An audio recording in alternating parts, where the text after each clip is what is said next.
Welcome back, everyone. We've got Josiah again here. And so tell me, what's the difference between a 63 and 62 Impala? Couple differences, but the easy one to point out that I've always used, pointed tips on the front and the rear. So if you have 62, it goes a slant down. 63's got the pointed tip, front and rear, comes to a little point. Pretty easy to tell. Okay, so this is a 63. It's definitely 63.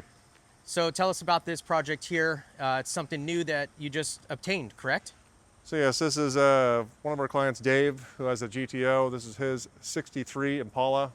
It's basically in honor of his deceased brother-in-law, Pedro. So he bought this to basically build this. He's always wanted an Impala again, and also it's the same color combo his brother-in-law had. It's a 283, I believe, and then, or it might be a 327. I haven't checked that out, but with a power glide. So totally stock deal, but we're going to keep it factory appearing and basically go and put a different small block in it, different transmission, some wheels, and some other things. Let's open up the hood and look at it since you already started talking about the engine.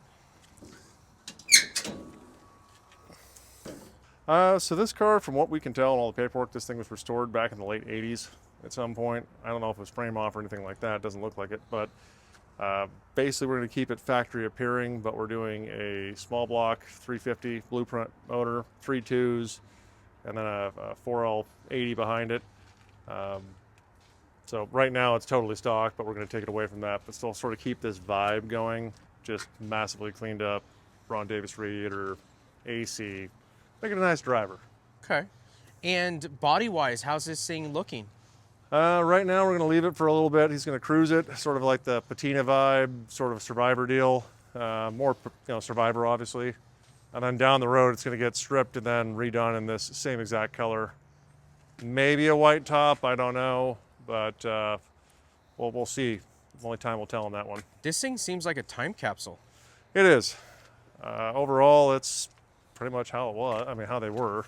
I mean, So this probably wasn't too easy to find and obtain, I would have to think. No, he looked and looked and looked, especially for this color. This is, I forget the exact name. I think it was something like Azure Blue, but that's what Pedro had. So that's sort of why he was after this the whole time. Okay. And are you going to keep it the same stance, or are you guys going to do anything with the So suspension? basically, we've got a bunch of stuff to shop already. We're keeping the factory frame.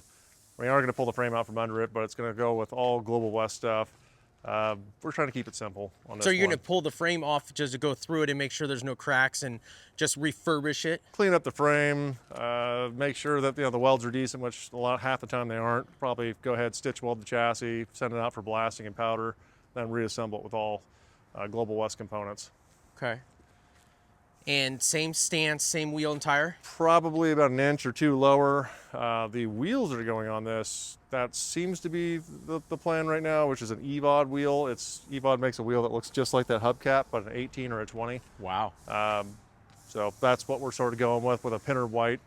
So it's going to have the factory vibe for sure, but at least have a decent wheel and tire package on it so we can put some decent brakes on it. This car is beautiful. It's got a set of wheel woods that are going to be going on it too to complement all these parts that we're talking about, but he wants something he can cruise, actually stop, and take around a corner and make it safe. with some confidence. And I'm noticing that the interior is all pulled out of it, so what's going on with that? So interior's out of it right now, and so what we're basically doing is redoing the seats with a factory pattern button leather. The door panels are going to get redone. We're going to look at how we're going to do that, but we're going to try to keep those factory appearing as well, but with leather. Same thing like for the dash, we're putting Dakota Digital gauges in it, but the factory appearing ones. So that's what's sort of going on there, just going through and redoing everything there. The carpet's coming out, and then the dash pad will probably end up getting redone, and then in leather though. It may have a couple modern accents, but overall factory appearing is the main thing here. Man, it does have that muscle car 60, 70 smell in it, I can tell you that. Yes, it does, that GM interior. Wow, that is great. Anything with the steering wheel, are you going to keep that factory? So we've looked at that. There's a couple options there.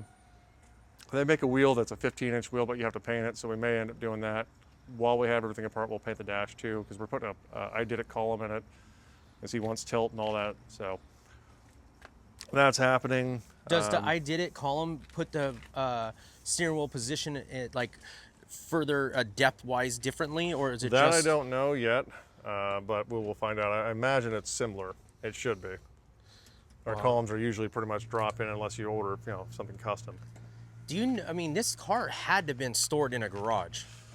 It was. I know. I had a bunch of stuff done to it back in the '80s. It's from Illinois, which had me raised my eyebrow. We'll just put it that way. Sure.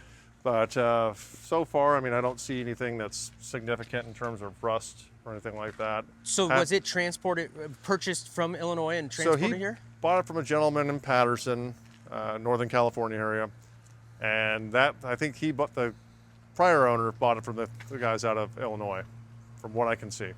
Okay. But it's an original time capsule, like I said, and we're going to try to keep this vibe in the engine bay, just probably hide things like the wiring, just make it more of a focal point in the motor, being a 3.2 small block. And then just the same thing with like the radiator. We're even going to the point of the radiator having a tank on it that looks like a downflow, being custom built by Ron Davis. So basically keep everything, make it the Coybilt sanitary signature sanitary touch. engine bay, but also the current, I wouldn't say current trend, but you've seen a couple vehicles out there that people have given that factory vibe to. And I'm going to give a little kudos to the guys over at Roadster Shop. They did that with the 70 Chevelle that we all love, so much. So sort of that vibe. Okay. This is nice. Dave and I got together and sort of talked about that, and he asked me my input, and I asked him his, and we put our heads together and thought that the factory vibe would fit pretty well, because he's trying to make a cruiser out of this, unlike the Goat, where it's more of a muscle car. So I gotta ask, this thing has a brake booster on it. It does. I'm not familiar with the Impalas. Is that something that was even an option back in the day? Yeah. Wow. Yeah. So is this more of a optioned out Impala? That I couldn't answer, but I know that it's got power steering, power brakes. I know you could get other options and so on. I know you could get AC, things like that, but I'd say it's probably middle of the road. Yeah. So do you have like a time frame or any type of like deadline that you guys are trying to meet for a certain reason? Not as of right now. His other car is taking precedent on that right now. Okay. So this one just fill in as you go. Yeah. I mean, the only thing I've got to do that's sort of I guess we'll call it, has a longer lead time would be the wheels themselves. So at some point we'll take some measurements and try to get that all figured out. Sure. I mean, something like that, takes about, 60, 90 days? Right around 60 days. Yeah, this is great. I mean, overall, for being, let's think about this. This is a 60-plus-year-old car. It's a 63-year-old car. I'd say it's survived pretty well. No, 100%. I mean, its dash looks like it might even, is that original or not? Might have been redone at some point in the 80s, but still, it's a factory appearing dash or factory dash pad. Yeah, for it to, I mean, these door pulls, armrests, I mean, all of this stuff is in great condition for how old this car is. This is great. For the fact that it stayed like this and no one modified it or did anything to it, that's the big thing. Is remarkable. Yeah, because as we all know, a lot of these cars got cut up, turned into drag cars, turned into lowriders, crashed, you name it.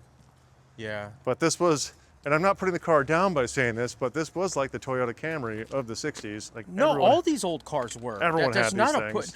In 1970, this was just another car. Yeah.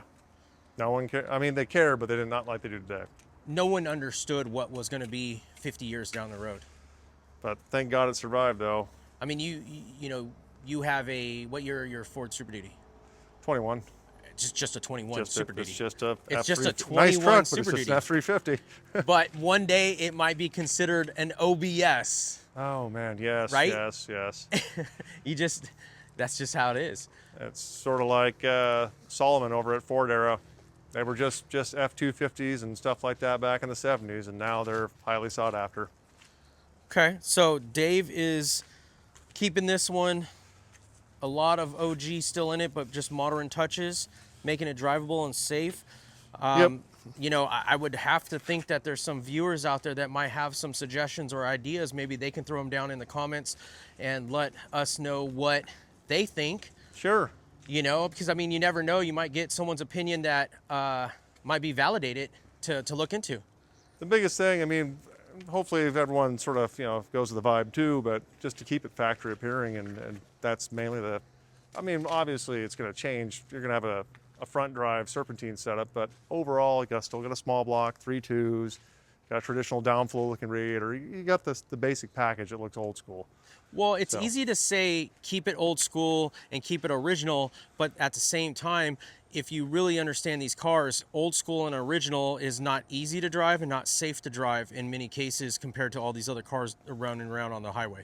Our speeds these days of just regular standard highway speeds are a lot faster than what it was back then, and the safety comes into effect. Or the other thing you've got is people followed a safer distance back then because everyone else was driving the same basic Less car, cars. that you could only stop so fast. Nowadays, everyone's, you know, 10 feet in front of you and 10 feet behind you, and you can't stop this car. This thing's beautiful. I'm really stoked for Dave and this whole project and everything. So I can't wait to see it basically just as the time formulates of all the stuff that you guys do to it. So we'll definitely make sure that we keep these videos updated on this project. And like you said, you know, it'd be great to hear what everyone else's opinion is on this car. As in, like, do you think the modifications are going to be tasteful, or is there any other tasteful modifications that someone might suggest that Dave might be open to? Definitely. Okay, if anyone wants to follow along, check out Instagram and on Facebook at Coybilt. And Josiah, if someone wants to reach out to you and talk to you about a build, how do they get a hold of you? Facebook, Instagram, or call us. And here's the number again, 209-572, like a big block, 1965. 209-572, 1965. Okay, till the next video, see you guys. Thanks for watching.